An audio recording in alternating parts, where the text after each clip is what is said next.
Olá, muito boa noite. Hoje vou receber o Jason Vinson. A conversa vai decorrer em inglês e para aqueles que depois tiverem dúvidas eu irei tentar fazer a tradução. So, for now on, I receive our guest, Jason Vinson. Thanks for being here. It's a pleasure to receive a photographer like you and be welcome. Yeah, thank you. Thanks for having me. So Jason, for the Portuguese guys that will watch us, can you present yourself? Yeah, so my name is Jason Vinson. I'm primarily a wedding photographer, but I pretty much love everything that's has a documentary aspect to it. So family documentary, street photography, things like that. I also love to do a lot of creative portraits and stuff like that during a wedding day. I'm based in Northwest Arkansas, so kind of center of the United States. And I've been shooting weddings for more than 10 years now. Me and my wife are a husband and wife team, so we shoot together all of our weddings and stuff. Okay, so you don't work alone, or you work with your wife, Yeah, work with my wife. and that results. No problems Yes. for the family. It has its ups and downs for sure, but that's kind of like working with anybody. You're always gonna butt heads here and there, and so um, yeah. Yeah, but it's funny because now there is a lot of couples uh, with success in at wedding photography. Yeah, I mean, once you figure out how to make it work and the best way to do things and stuff, that's the hardest part is trying to figure out everybody's role and how you want to do things and stuff. So Okay, so with our talk, I will show some photos of your work, and we'll talk about how you do it, how you manage to get the results. But there is some things I want to ask you before we start to show the photos. mhm. Where you got your inspiration during the weddings? Oh, I don't know. It's kind of just something that's just slowly evolved into what it is. So I love following other wedding photographers' work and kind of figuring out what it is about their style I love and trying to blend those different aspects from all the different wedding photographers that I enjoy looking at and trying to mold them into something that I enjoy. So kind of combining the best of all of my peers. And then once you do that enough, you kind of start to develop your own voice and your own vision. And so you kind of walk into a room and you start seeing things the way that you see them instead of trying to be like, oh, what would so and so do here? What would so and so do there? You're seeing it as yourself, but it's all built on the foundation of what other people were doing prior to me. Yeah, this is a very funny question because every people ask that when starts at photography, and when I ask this for a lot of photographers, almost all says the same thing: Yeah. see photography and then create by themselves. And we have to look all the time, not only when photographing. So we have to develop that capacity to watch different and to have our language in our hmm photography. You agree with Yeah. me? Yeah. I mean, and it helps to shoot other things besides weddings. So weddings have an aspect of, details and portraits and documentary work. And so then there's like food photography and stuff like that too. And so shooting all of that stuff outside of weddings can help you blend all of that into an actual wedding day instead of just trying to always try and figure it out on the day of the wedding. Yes. During this quarantine, you you start a project, a family project, no, hmm about photographing your family. Yeah. That makes you evolve, no? Yeah, when people ask me about it, I describe it as kind of like a wedding photography boot camp because if you can chase a 2-year-old around and get good images when you're stuck at home, then you can get good images at a wedding. Yes, and it's really hard and an amazing job you done because I saw a lot of the photos you published, and it's amazing, an amazing work. Thank you. This Thank you. is one of the first I have to present. Is your son, no? Yep. Yeah. Zayden. Am I Zayden. correct? Yes. Yes. Yep. Is how old? He's just over 2.5. He'll be 3 in November. Oh, so never stops. Oh no, never.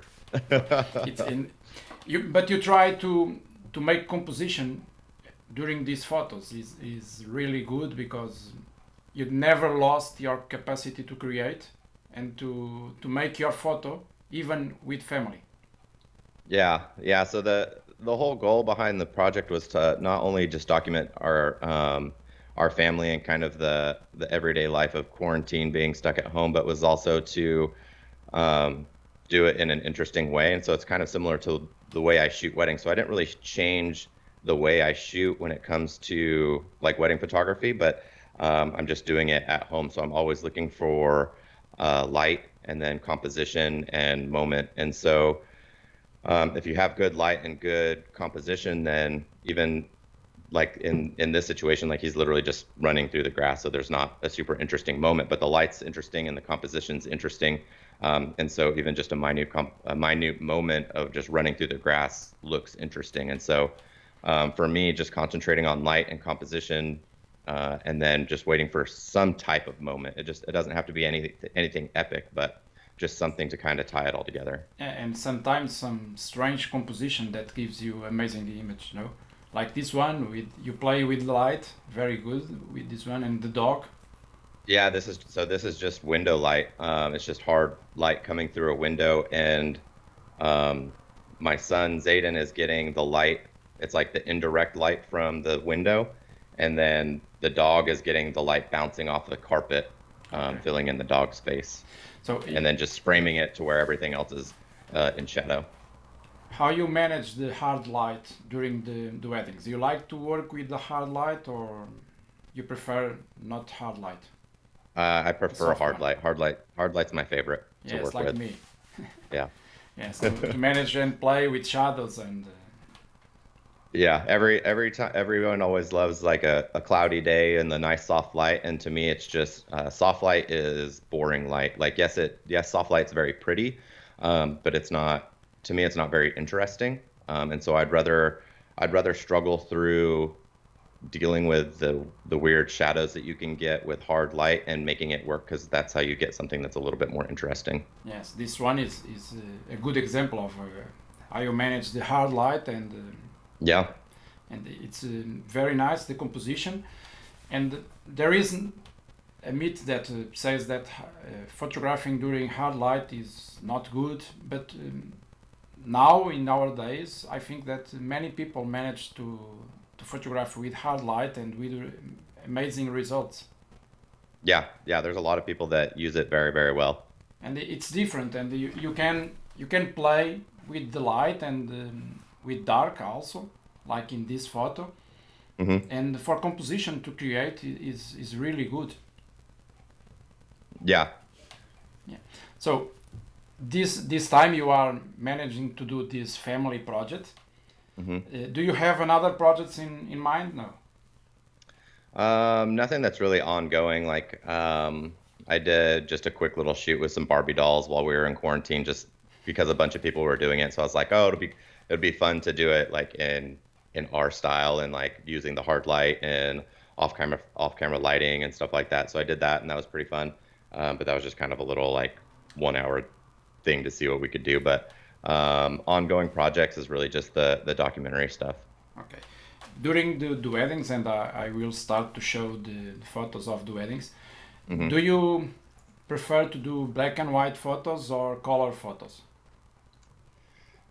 I would say the majority of what I like to shoot is color.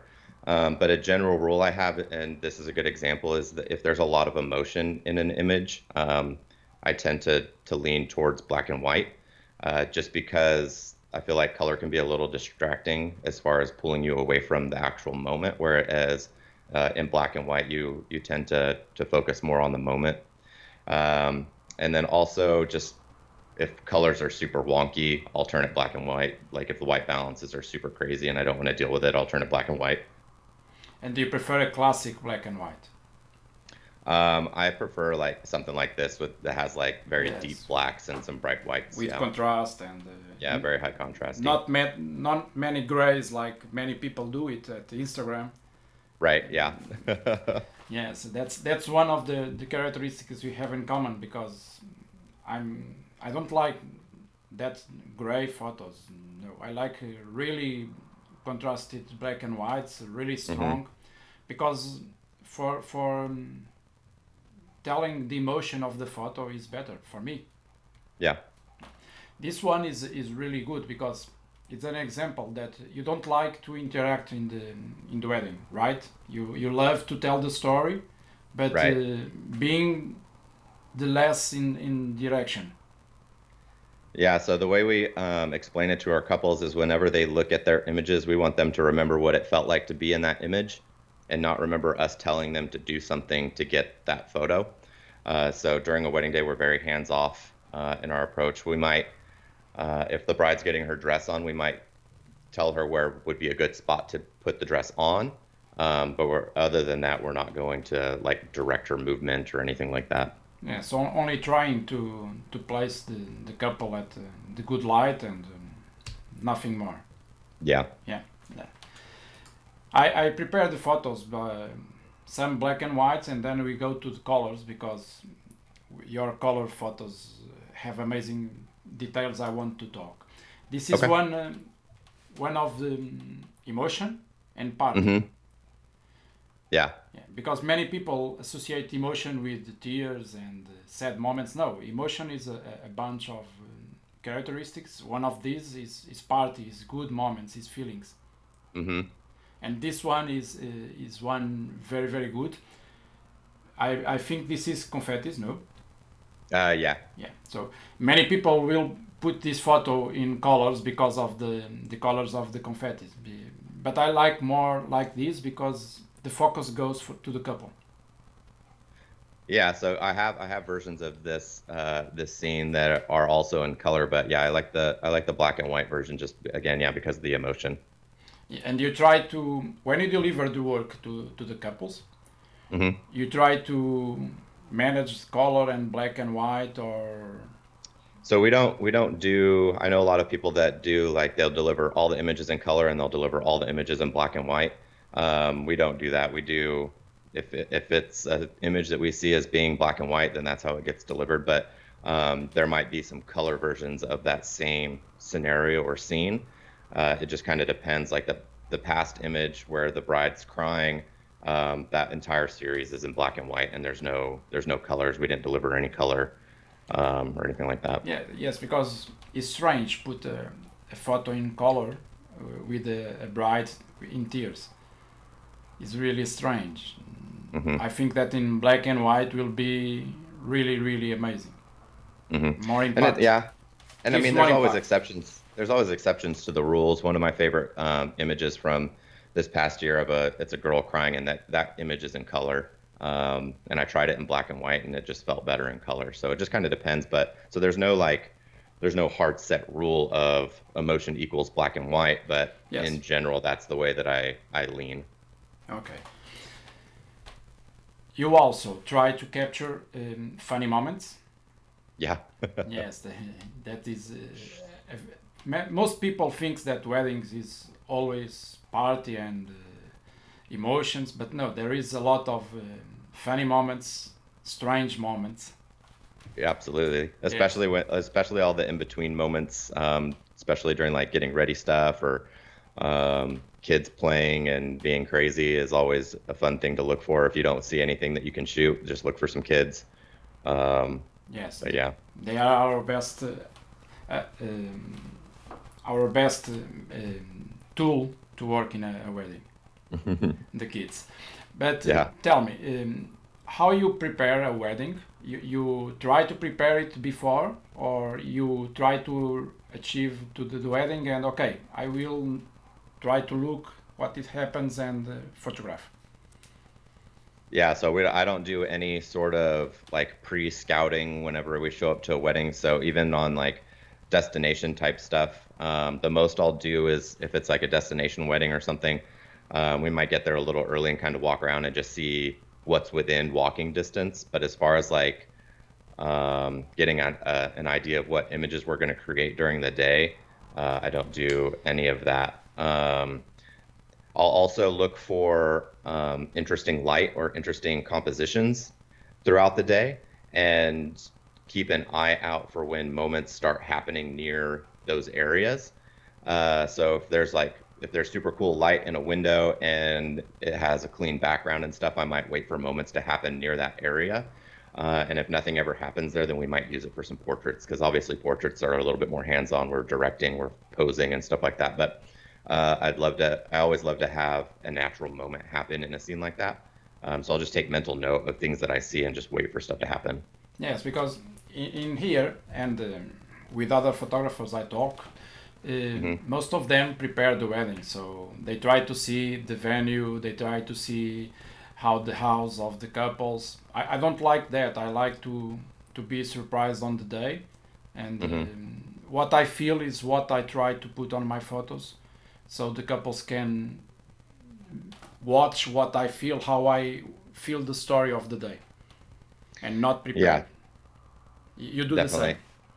Yeah, and then for me, if whenever we first started, we used to try and prepare and have like an idea of like different portraits we would do and be like, oh, well, we'll do this here, we'll do this there. And I found that whenever it actually came to doing that, something was always different. There were people there, or the scene was a little different, or the light was a little different, but we'd always still try and make it work because we had it stuck in our head that that's what we were going to do. And so we spent too much time trying to make something work that is never going to work instead of being open to what's around us that actually will work. And sometimes miss the real good moments because we Right. are focused on one idea. Yep. Okay, let's start with color, the best Okay. part. You sent me an amazing collection of photos, and this is one of I like it most. Okay. Yes, Yeah. it's This is really one of my really good. favorites. This is a wedding portrait. Yep. Can you explain it how you do it? So people that are watching us trying to do something similar. Okay. Yeah. So, what's going on here is this is actually just an image. So I actually prepared this prior. So I had this idea before the wedding to do a portrait like this. And so this is actually just a projector. Okay. And so I got an image of stars, and then I overlaid that image of stars with a gradient that went from blue to orange. And so that's how you're getting that like transition from tones. It's going from like orange to this magenta and then into orange, and then I color corrected in post to make her skin tones look good. And then the lights that you're seeing, the little like specks of light, are the stars. Okay, but you do And then this at the wedding house, a bride house, no? this is actually at the reception. Okay. And so what I did is I just during dancing, when things were just getting a little bit, I'd already shot a bunch of dancing and things were kind of just there wasn't really anything super interesting going on.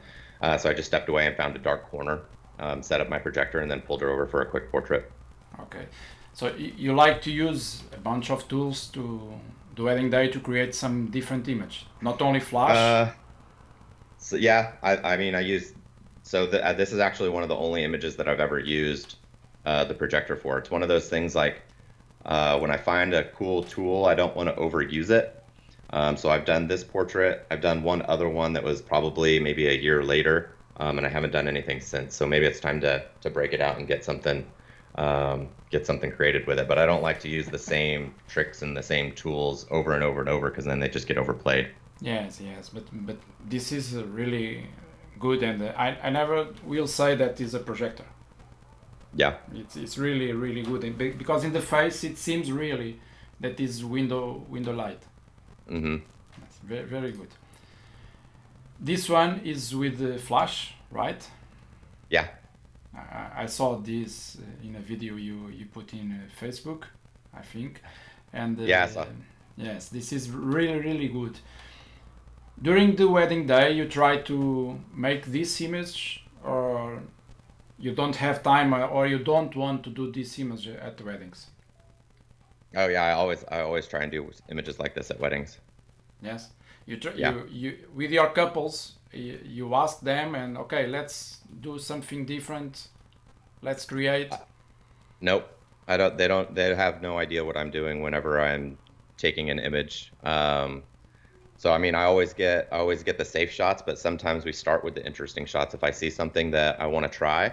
Um, and I mean, we've been doing this long enough that our website shows these types of images, so couples know and they expect to see these things. But I mean, in this situation, the bride had no idea that this is what I was going for. Like I don't explain what I'm trying to do. I just tell her what I need her to do, and they just trust us to shoot.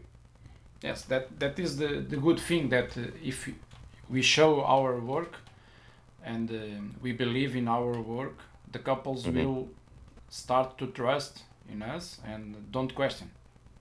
Yeah, and in this situation, I didn't actually have this end result in mind. If you go to my, if you find the video, I also have it on my Patreon. I walk through the entire process and I walk through the editing steps and stuff like that. But for this one, I initially just wanted the reflection, so I pour some water on some concrete, and Yes. I want her, and I want a reflection of her in the water. And then after shooting that scene a little bit, I decided to see, oh, what would happen if I just got the reflection? And so that's what this is. So just leaving yourself open to go with your ideas, but kind of branch off of your initial idea and just kind of see what you're getting and play around and be open to things taking a different direction. Yes, that is really good.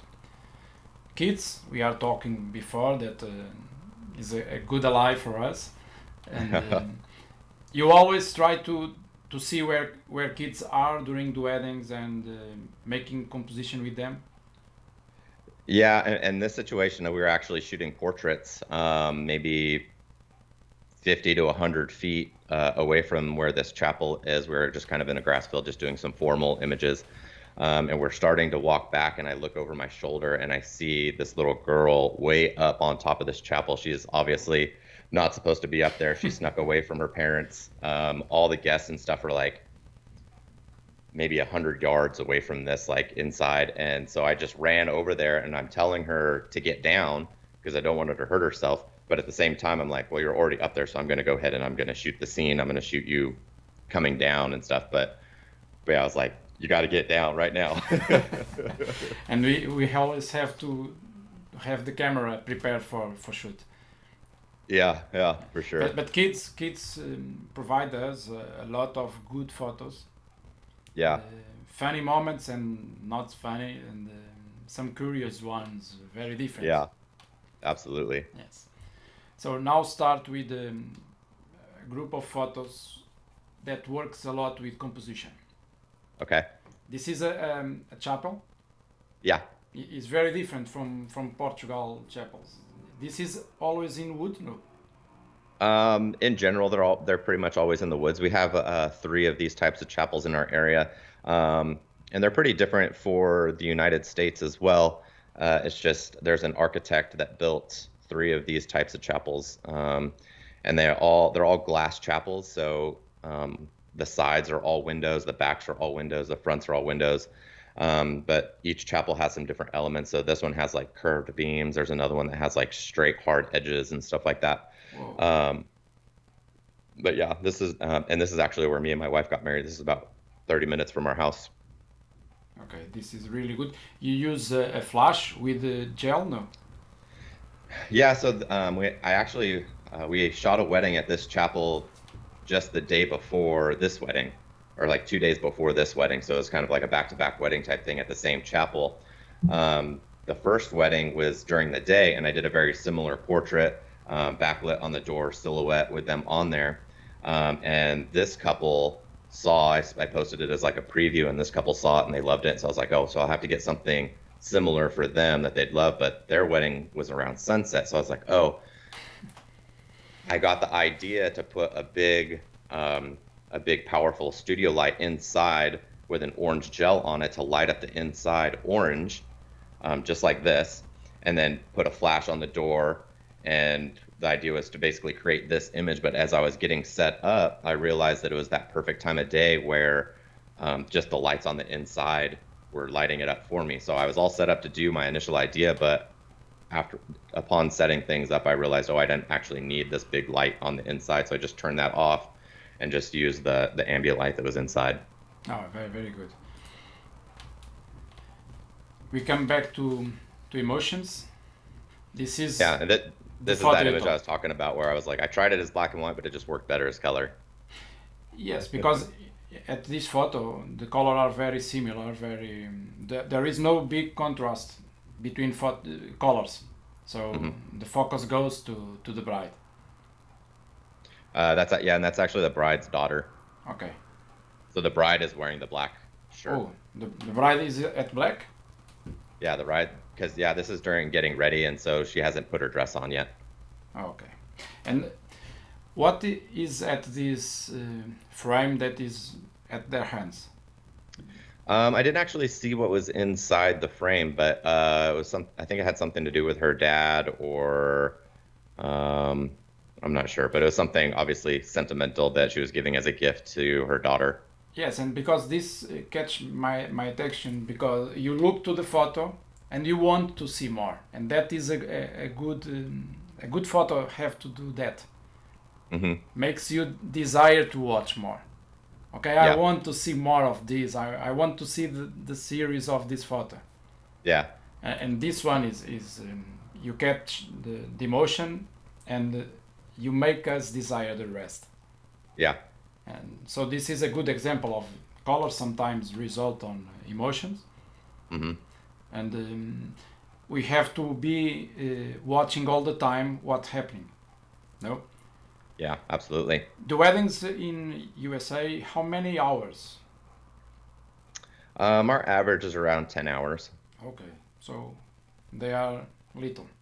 In here, almost 18, 20 hours. Oh yeah, no, and yeah, so 10 hours we can usually do getting ready, ceremony, reception, and an exit. It's very hard to us to maintain the focus and the concentration. And next year will be worse because some weekends we'll have 3 weddings in a row Yeah. with travel and all. Will be crazy, but it's hard to maintain the focus. How you do that during the weddings? Um, I don't know. You just got to buckle down. But you are shooting all the time. I mean, not 100% of the time, but I'm always looking. So Okay. if I'm not shooting, then I'm looking for something going on, or I'm looking for where I want something to go on, or I'm trying to plan on, like in this situation, I know they're going to come down the stairs. So where do I need to be as they're coming down the stairs? Do I want to shoot them head on coming down the stairs, or do I want to get the and what led me to this is just the lines of those stairs coming down. So that's what I set up for. And then as you're shooting, constantly keeping an eye out for what's going on because I have part of the scene where I'm trying to not have any of the guests in it. And then as things start progressing, you notice that everybody's on their cell phones except this one guy's clapping, and so you try and get all of that incorporated into the scene before they get all the way down the stairs. Yes, and I love geometry. I love to use that on my photos, so this one catch my attention. Hmm. You try to look before, you try to anticipate what will happen, and use that for your photos. Yeah, not even necessarily anticipate it because it's hard to anticipate certain things happening. But it's just being open and not getting that tunnel vision of like this is what I'm shooting. It's this is what I'm shooting, and always having an eye that's looking around and saying what else is going on. Yeah, but that is hard, is really Yeah, hard, and I believe that your 10 years of photography gives you that experience. yeah, it's definitely not something that you just like instantly learn how to do. It takes constant practice, and even on a regular wedding day, I mean, every single wedding I still get tunnel vision where I'm shooting, and then at the end of the day when I'm going through the images, I realize that oh, Chasney was shooting, my wife was shooting this other situation that was going on that was way better, and so that's why it's nice to have two photographers also. Yes, I always try to go with a second photographer. Hmm. Most of the couples here allow that. There are some that want only one photographer to save some money, but I try Yeah. to force to have the second photographer because it's very important. Hmm. And sometimes there is two things really good happening at different parts of the wedding, so we have to be in two places. No, it's impossible. Yeah, and especially like getting ready, the bride's getting ready at one location and the groom's getting ready at another Yeah. location. And so if you only have one photographer, then you essentially have to choose who gets photos, or you have to manipulate the timeline in some just non-ideal way to make sure that the photographer has time to travel from one location to the other. And it's just kind of a pain. About the preparation of the bride and the groom, Hmm. they talk with you before and they try to discover how you will photograph the day, or because some couples in here ask me what I will do in the day, and I say, Hmm. make a party, I will be there. I don't like to make a lot of portraits of the groom making the shirt or the tie. No, I like to catch what is happening, Yeah. and not something plastic, something that is not real, Hmm. like the Yeah, groom with the that's the shoes. way we explain it with them. Yeah. Yeah, you try to put them okay, comfortable, and be yourself. Yeah, so kind of how I was talking about before, we tell them that we don't manipulate the day, we don't direct during actual moments, because we want them to remember what it felt like in that moment. And so they know whenever we show up that they just do what they do.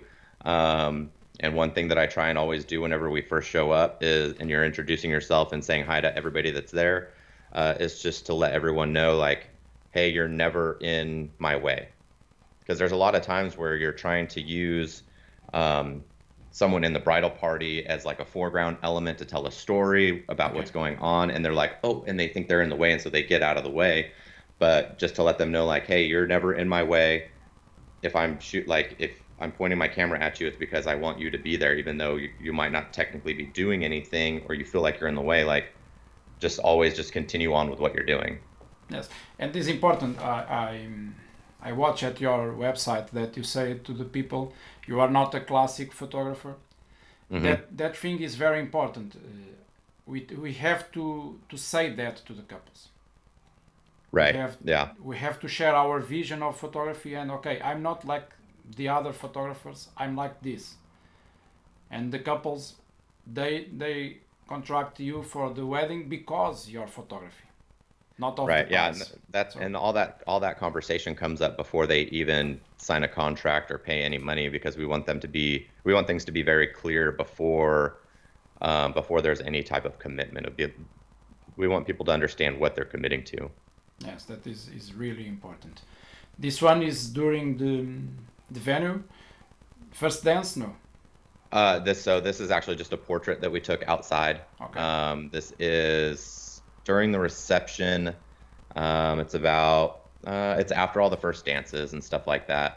So it's just one of those breaks during the reception where we said, "Hey, we have a portrait we'd like to take. You want to step outside?" And there was a really big storm coming through.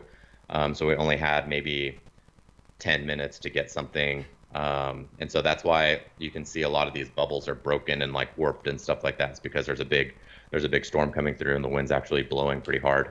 but you only use one flash behind the couple, There's two flashes two behind the flashes. couple. Okay, Yeah, so this is so I essentially have one light to light them, so it's fairly close, maybe 4 to 5 feet away from the couple, and it's just to give the groom a nice little rim light, and the light is hitting his face and bouncing into her face. okay, And so I'm using one flash to light them, and then I have another light pulled back maybe 10 to 12 feet, and this one's at full power with just a sphere, like a magma sphere on it. And this is just a spread light to light up the bubbles. okay. That is really good. And in Portugal there is no much time for these photos. Many couples don't want these portraits. Hmm. So sometimes we have to grab them by the arms. Okay, trust me, we'll do a good portrait. But it's hard because they get drunk and Yeah, so they that like the party. you want to do it during the reception, but not too late into the reception for sure. And then especially because like the later into the reception you get, the more disheveled they get. The jacket's off, the tie's off, the shirt's unbuttoned and wrinkled and untucked, and yeah. Yes, and these cows. Okay. this is another party Yeah, moment. this is an engagement shoot. So we have an image that's actually hanging here on the wall. That's a champagne image that we took a long time ago, and it was for a long time it was the main image on our website. And so during the engagement shoot, the couple was like, "Oh, hey, we love that champagne image. We brought some champagne. We want to take an image like that." And so I told them I was like, "Let's." Let's do a champagne shot, but we're going to get you something different. Because we always want our couples to have something different. We don't want a couple to walk into another couple's house and be like, oh, we have all of these same exact images from Yes. our wedding. And so that's how we led to this. Let me see if I can reach it.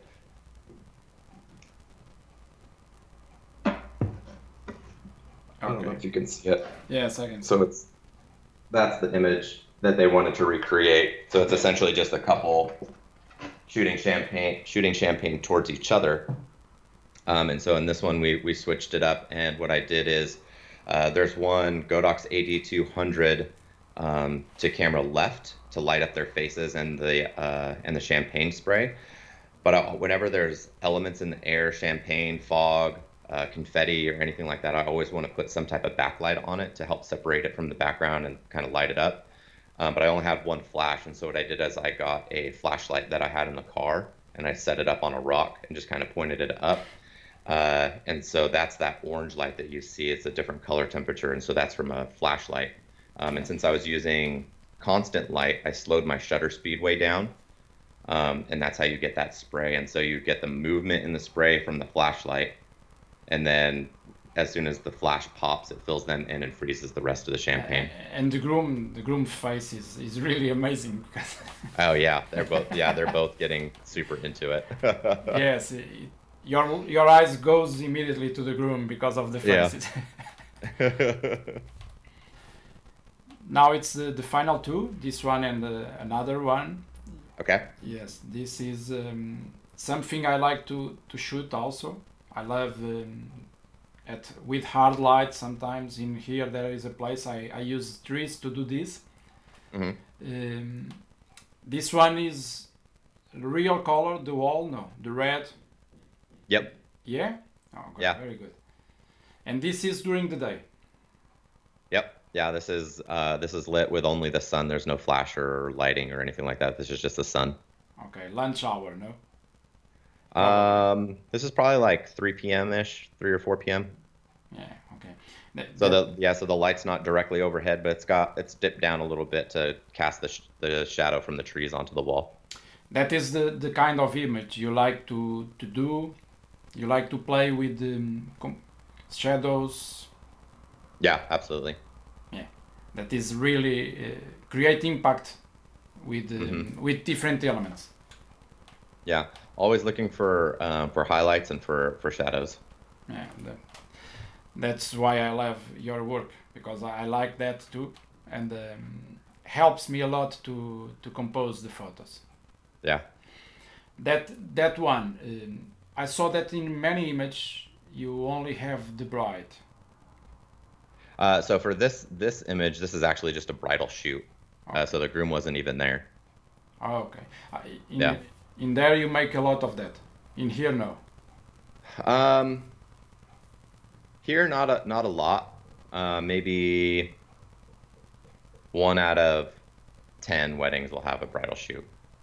Okay, but that is a good example to use in here because I have a lot of brides that want some more photos Hmm. and the groom don't want, and sometimes they don't buy the dress to dress session because Hmm. the groom don't want the photos. So probably I will launch that the bridal session.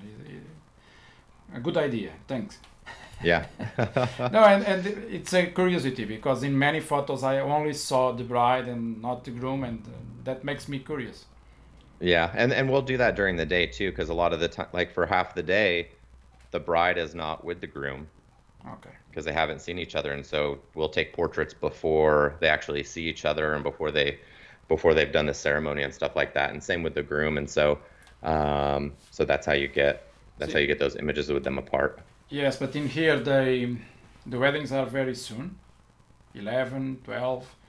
So the light is not as I can desire, not so hard to make Hmm.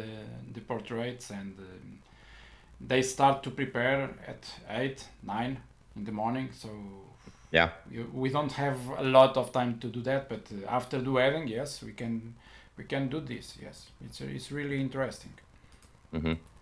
The last one is my favorite image of your work, uh, because I like silhouettes, and this one brings many things to my memories. The stage and the couple, that is really good. Thank you. Can you explain what is behind this photo? Yeah, so this is at a local theater called the Walton Arts Center. It's in Fayetteville, Arkansas, so it's just down the road from ours, where we live. But basically, I just had the idea of using the curtains as like a element to frame the couple, but I wanted them to pop out from the background. So I always think to backlight them or to create a silhouette. And so in this situation, I went with a silhouette. And so I have one light that's camera right, lighting up the curtains, and it's at an angle to where I can still see the lines of the curtain, Yes, the but I wrinkles. place the couple to where they're not getting any of that light that's lighting up the curtain. And then I have a second light behind the curtain, pointed at the wall behind them to light it up white. Oh, a lot of work to do an amazing image. I mean, it maybe took 4 or 5 minutes to set up. So when you do these sessions, what type of equipment you take? I take my Sony A9, a 35 millimeter lens, an 85 millimeter lens, and one flash. Only one flash. Yeah, for 90% of everything I do is just one flash. This is one of the only images where I use two lights. Okay. But what type of flash you use? It's a Godox AD200. Okay. Yep. Yes. I have the V1, Okay. the Godox V1. Yes. So we are almost ending this interesting conversation. But if you have to say tips for the guys that are starting now, Uh-huh. what you will say? Just kind of along the lines of what I said earlier, is just find people's work that you like, learn how to recreate it, and then take different elements of other photographers' work and try and blend it into something that you love to shoot. And then eventually you'll kind of find your own voice based off of that recreation and that using inspiration from other photographers. And about the awards, there is now a lot of websites with awards. There is awards Hmm. for almost everything. Yeah. Um, for you, what is the importance of the awards? Um, for me, it like I drew a lot of my inspiration from the Fearless community whenever I was first getting started. So that's the only awards thing that I submit to, and it's never something that I'm shooting for. So I never go into a wedding looking to create Fearless awards. Like that part comes in the post-production aspect. Whenever I'm editing something, if something stands out as like, oh, this is something that I really love and something that I think would do really well in Yes. this awards type thing, then I'll go ahead and flag it and I'll have it added to a little catalog of images for submission and stuff like that. Um, and then other than that, I've submitted a couple times to Family Documentary Awards. And there is something I think is very important is the groups there are at Facebook. A lot of them. One of these is develop group. Hmm. I think that is very important for that creativity and for that consistency, Hmm. because we have amazing photographers in there putting the photos, and we can all days see something different. And I think for the new guys that is very important. Yeah, it's there's so many different styles of wedding photography. So just being able to see all those different styles will help you realize what it is that you like to create.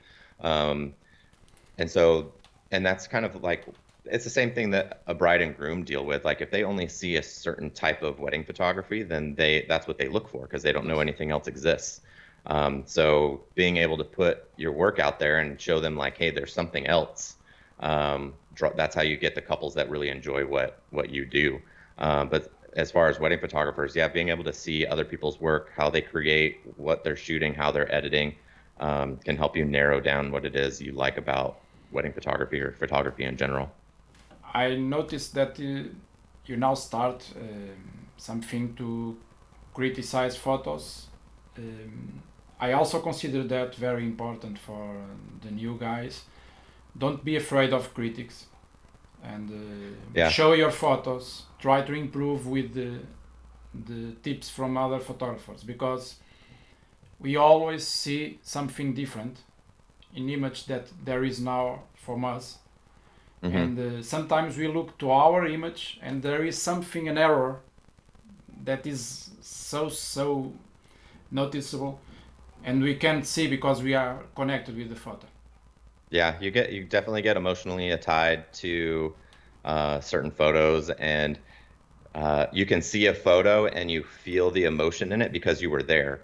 And so if that emotion doesn't translate to the viewer, then it can get lost. So you want to make sure that what you see and what you feel translates to the viewer, and that's how you know that you have a good image. And if not, then you need to figure out what it is about the image and how you took it that's not translating that to the viewer. And so, yeah, getting critiques can help with that a lot, especially when it comes to like lighting and composition and things like that. But one thing to keep in mind with critiques is that there's a lot of people that love to give critiques that aren't in the right space to give them, as in they're not actually very good themselves. And so you have to kind of take that with a grain of salt or submit to be critiqued by someone that is actually very good, or someone that you look up to, or a group that has good photographers in it that are leaving critiques. And if people leave a critique, you can kind of take that with a grain of salt and be like, oh, yeah, I see what they're saying. Um, but also not necessarily giving up what you believe about the image as well. Yes, I have a group, one on WhatsApp with four more photographers, and we Hmm. share photos all the days, and we have open mind and we criticize without limits. So Hmm. if we have to say that the photo is not really good and delete it, we say it. Yeah. And that is very important for people that are starting because it makes you improve. Yeah. Because there is no one in the world that loves critics. So if I want to be better, Hmm. I have to listen to critics and improve it to Yeah. to stop that critics. Yeah, and one of the best ways to learn, especially for newer people, is not necessarily to get your work critiqued, but to watch other people get their work critiqued, because you don't have that emotional tie to it. So you can see an image, and then you can see what the critiques are for that image, and you can say, "Oh, yeah, that makes sense." But if it was your image, you kind of have that internal struggle to fight it and Yes, to say, "Oh, no, no, no, that's how I envisioned it. That's how I wanted it." But if it's someone else's work, you can just be like, "Oh, yeah, that makes sense." And then you can apply that to your own work. yes. Jason, very thanks to being here. It was a pleasure to finally know you, not personally, but But virtually, yeah. yes, and I'm so glad that you come, and it's really an honor. And I hope that someday we'll cross your path and we talk a little.